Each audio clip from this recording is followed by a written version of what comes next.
Como a Malu disse, o nosso objetivo hoje é falar de Bitcoin, pegando aquela pessoa que nunca ouviu falar nessa criptomoeda. Na verdade, ela nem sabe o que é uma criptomoeda. Pensando nesse leigo, como é que vocês poderiam definir de uma maneira simples o que é o Bitcoin?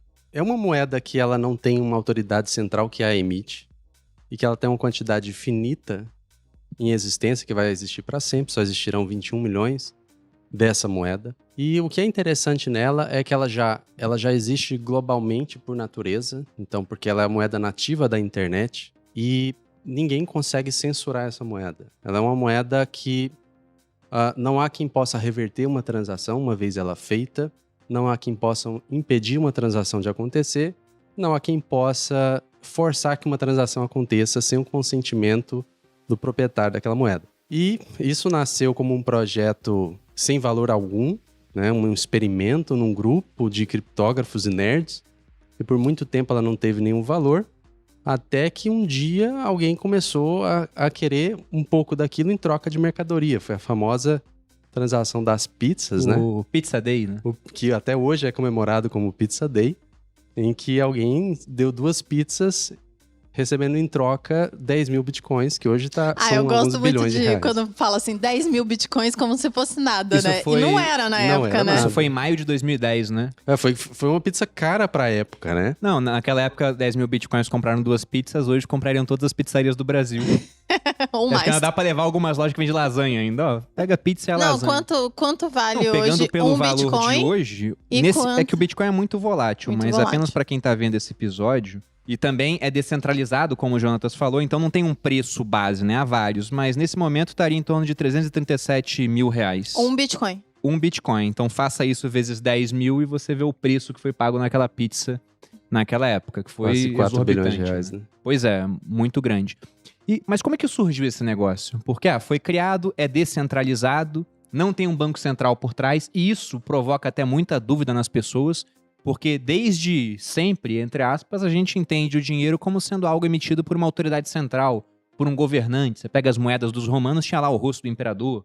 As de Alexandre também, ele emitia, né? A autoridade central que garantia que aquilo era moeda. Que no Brasil nós temos o real, o governo emite. Aí, de repente, alguém cria uma moeda e aquilo passa a ter valor. É porque esse cara era famoso. Como é que ele conseguiu a confiança das pessoas? Quem que era esse cara, inclusive? Eu acho que até é um pouco da primeira pergunta também, explicando o que é o Bitcoin, né? Acho que uma definição boa, até comparando com a gente leu essa frase de novo hoje, né? A do Hayek lá de 1984, né? Ele falando que a gente só teria dinheiro são quando a gente tirasse ele das mãos do governo, né? E o que os Satoshis, né, conseguiram resolver foi Os esse problema, satoshis né? eram os caras lá, né? Era um cara. Ninguém sabe se ninguém uma sabe. pessoa. Eu nunca vi o Satoshi e o Bruno Perini na mesma sala, então eu não...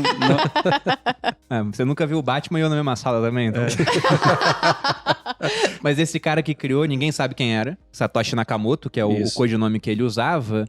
E ele tá vivo hoje. O que ele ganhou fazendo isso? Já vi especulações de que ele está vivo, porque teve uma transação um tempo atrás de uma carteira dele, e que ele seria hoje um dos homens mais ricos do mundo devido aos bitcoins que ele acumulou nesse período inicial, não é?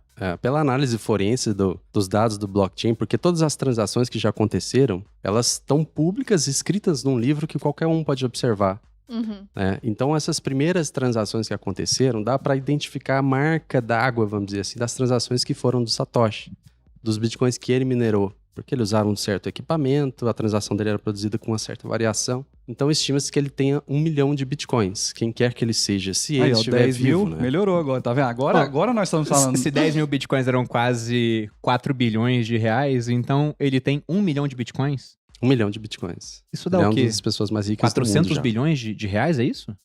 Na conta rápida aqui? 300 bilhões de bitcoins é quase o dobro do que eu tenho. É muita coisa.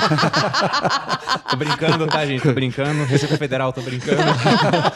Dá uma inconsistência ali nas coisas. Né? Bom, esse cara hoje, se for um homem ou uma organização, é riquíssimo.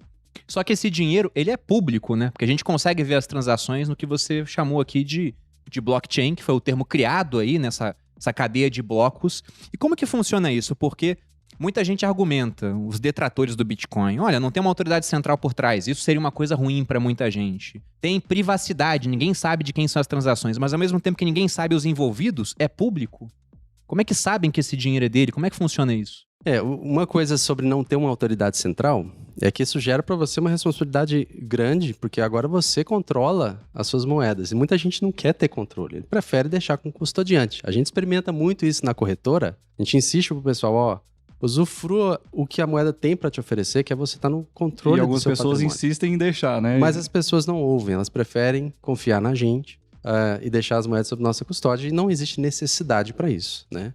Mas uma coisa sobre não ter uma autoridade central, que até o Michael Saylor, que é o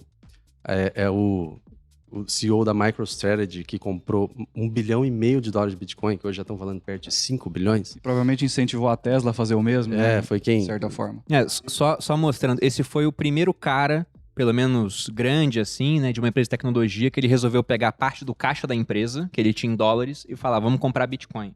Aí depois que ele fez uma primeira compra, ele pegou mais dinheiro no mercado para fazer outras compras e saiu comprando um monte de bitcoins. Ele fez isso umas 4 vezes, Pois assim, ele é levantou, bem absurdo, assim. ele emitiu dívida para isso, ele fez uma subscrição de ações, ou seja, ele pegou dinheiro do mercado para comprar cada vez mais bitcoins, de modo que a empresa dele de tecnologia virou praticamente um fundo que investe em bitcoin. Ele assumiu uma dívida em dólares com as pessoas e tendo o Bitcoin como o ativo mesmo sendo investido, né? E aí depois o Elon Musk pegou uma parte do caixa da Tesla, comprou Fez a bitcoins mesma coisa. também, 1,5 bilhão, né, que ele comprou. Mesma coisa. Pelo menos a primeira compra foi o mesmo valor da MicroStrategy. Né? E inclusive ganhou mais dinheiro com isso do que fabricando carros. E o Michael Saylor, uma frase que ele menciona de outra pessoa que eu não sei, mas é muito interessante porque ele diz o seguinte: no sistema atual, em que você tem um banco central, só poucas pessoas podem controlar a emissão de novas unidades da moeda, menos você. No Bitcoin, ninguém consegue controlar a emissão da moeda, inclusive você. Qual sistema você prefere estar? Então, uma autoridade central funcionaria bem se essa autoridade fosse incorruptível, feita de pessoas que pensam no nosso bem-estar, que não tem preferências por certos grupos, né? Mas não é bem o que acontece, né? Quando a gente vê a forma que as moedas em geral são administradas, o próprio dólar, né? A gente não vê uma isenção no momento de quem vai ser resgatado ou de quem vai ser beneficiado com a criação das novas unidades e quem vai ser prejudicado. Porque sempre que novas unidades são emitidas, alguém paga a conta. Não é só a gente pensar o seguinte, se existe um certo número uma certa quantidade de moeda na economia, e você tem do outro lado a quantidade de bens, e de repente alguém vai e dobra a quantidade de moeda, o que vai acontecer com o preço dos bens, com esse dinheiro competindo pelos bens? Exagerar é a melhor forma de você ver se um problema é real ou não, né? Você olha ele, se ele fosse um problema gigantesco, aí você fala, não, então beleza, tem um problema. Porque aí você vê que inflação é um problema, né? Se você acrescentar 1 zero ou 2 zeros na frente de cada cédula de reais, de cada conta bancária, não vai mudar nada na economia real e todo mundo vai ficar mais rico, entre aspas, né? Mas isso é um problema. E todo mundo concorda nisso, mas quando você fala de inflação, nem todo mundo concorda, né? Tem muita gente que acha que realmente inflação é o que estimula a economia a seguir em frente, né?